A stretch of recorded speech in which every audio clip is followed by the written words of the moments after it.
И додека на сметките на пратениците, министрите, председателот на државата и собранието, премиерот, градоначалници, суди, обвинители и сите јавни функционери легнаа плати повисоки за 78%.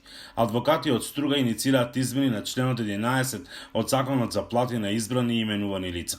Со моменталното решение, основицата на платата на функционерот е просечната плата во државата, а нивниот предлог е тоа да представува минималната плата во земјава. Дури во оваа комбинација функционерите би земале сосема солидни плати кои што би биле многу повисоки од просечната плата на еден работник во државата. Најпрво се врши минимално интервенирање во законот. Имено се менува само еден збор во еден член од законот и со тоа се добива намалување на платата на функционерите, кое што ќе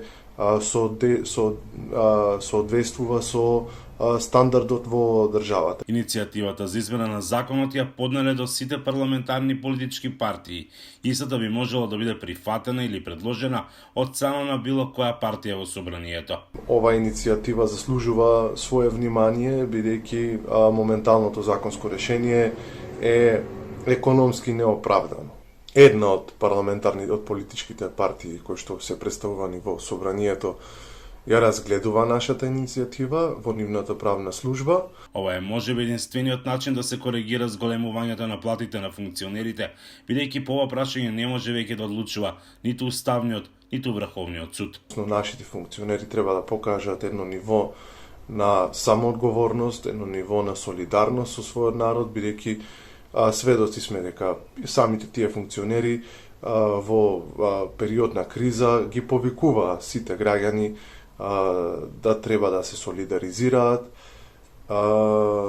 така да сметам дека сега е време и функционерите да се солидаризираат. Од кабинетот на председателот на државата Стево Пендаровски, кој од нешто повеќе од 93.000 денари, со покачувањето ќе зема околу 165.000 денари, велат дека е потребно да се изнајде законско решение. Со оглед на тоа дека не постои законска основа да се вратат средствата во државниот буџет. Разликата меѓу старата и новата плата председателот Пендаровски ќе ја донира во хуманитарни цели на ранливи категории наши сограѓани. Во однос на покачувањето на платите, председателот смета дека е потребно да се најде законско решение за нивно намалување. Председателот очекува во скоро време владата да излезе со конкретен предлог. Доколку партиите не ја приведат оваа иницијатива, практично правно ништо не може да се направи, освен да се зголеми притисокот од јавноста да се принуди владата и политичките партии да покажат доблест и да предложат измени на законот со кој ќе се намалат сега веќе енормно зголемените плати на функционерите, апелираат иницијаторите. Уставниот суд со одлуката од 21 март годинава ги укина одредбите од Законот за плата и други надоместоци на избрани и именувани лица, со што значително се зголеми основицата за пресметување на плата на функционерите. За Гласот на Америка, Мики Трајковски.